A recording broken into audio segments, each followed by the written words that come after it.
They handed my brother the deed to a 7-bedroom lake house.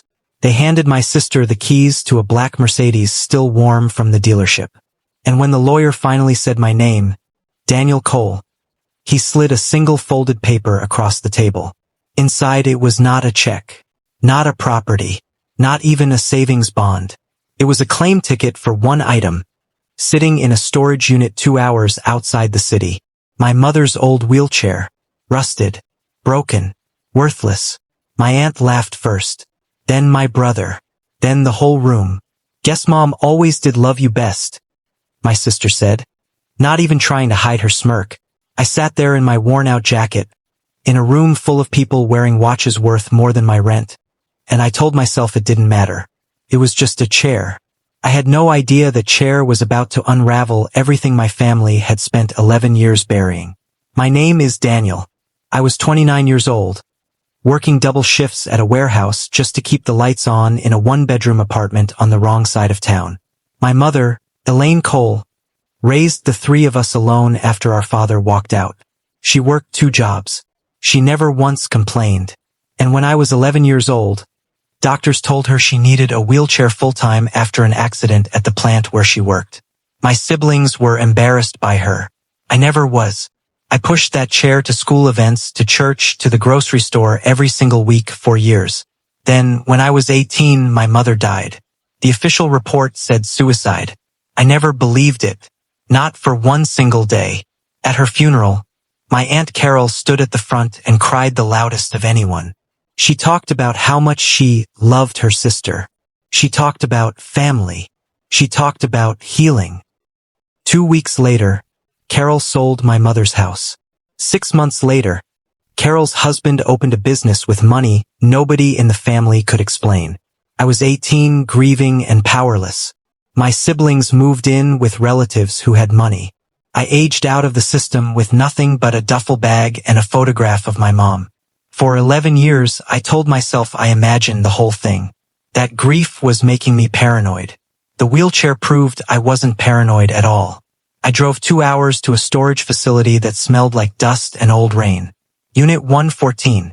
The lock was so rusted I had to break it with a tire iron. Inside sat the wheelchair, exactly as I remembered it. Faded blue vinyl, one wheel bent slightly inward from years of use on cracked sidewalks. I almost turned around and left it there. Almost. Then I noticed the seat cushion looked wrong. Too thick on one side. I pressed down, and something crinkled beneath the fabric.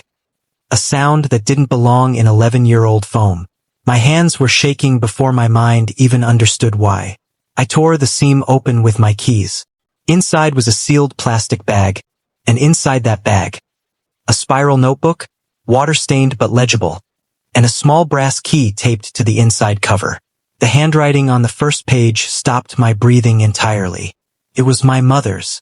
If you are reading this, someone finally cared enough to look further than the lawyers let them. I sat down right there on the concrete floor of that storage unit and read every single page. My mother had written, in her own hand, that she had been receiving threats for months before she died. Threats from her own sister, Carol, and Carol's husband, over a life insurance policy and a piece of inherited land my mother owned outright. Land neither Carol nor her husband were entitled to. She wrote that if anything ever happened to her, it would not be an accident, and it would not be by her own hand. She named names. She named dates. She described a final argument, 3 days before she died, where Carol threatened to make sure my mother never got in anyone's way again. The police report from 11 years ago never mentioned any of this, because Carol was the one who gave the police her statement. Carol was the one who identified the body. Carol was the one who closed the case before I was even allowed to see it. The brass key opened a second, smaller storage unit 2 rows down. One my mother had rented under her maiden name, paid a full year in advance the month before she died. Inside, a fireproof lockbox. Inside that, the original deed to the lake property my brother had just inherited. Not Carol's. Not the estate's. My mother's, signed and notarized, never legally transferred. Carol had forged a transfer document after my mother's death and quietly absorbed the property into the family estate for over a decade. letting everyone believe it had always belonged to our late grandfather. My mother hadn't just been threatened. She had prepared for this exact moment for 11 years, hoping someone would eventually care enough to look. I didn't confront my family first. I drove straight to a retired detective my mother had mentioned once in the notebook, a man who had briefly worked her case before it was closed early. He remembered her. He remembered thinking the case had been shut down too fast. Together we brought the notebook, the forged deed, and my mother's documented threats to the county prosecutor's office. Within 2 weeks, the case was formally reopened. For the first time in 11 years, someone in a position of actual power looked at what happened to my mother and said the words I had waited my entire adult life to hear. This deserves a real investigation. 3 months later, my family held their annual estate gathering at the very lake house Carol had stolen. I was invited only as a formality, the way you invite someone you expect to say no. I walked in wearing the same worn jacket from the will reading. I said nothing until dessert was served. Then I placed my mother's notebook on the table, opened to the page with Carol's name circled in her own handwriting, and I placed the reopened case file beside it. The room went silent in a way I will never forget. Carol's face changed color. My brother, who had spent his whole life defending her, finally looked at me instead of through me. She left this for exactly this moment, I said. She just needed someone to finally look. The investigation confirmed what my mother had written. Carol was charged with fraud and obstruction.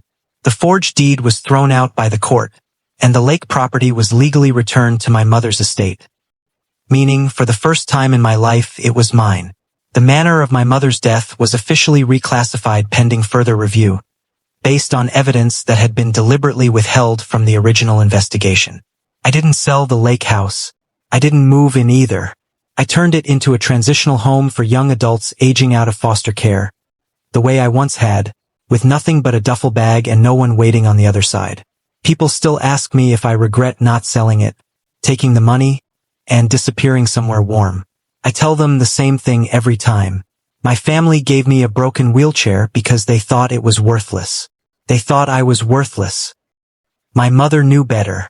She spent the last months of her life making sure that even after they took everything else, they couldn't take the truth. Some inheritances aren't measured in property or money. Mine came in a chair nobody else wanted to push.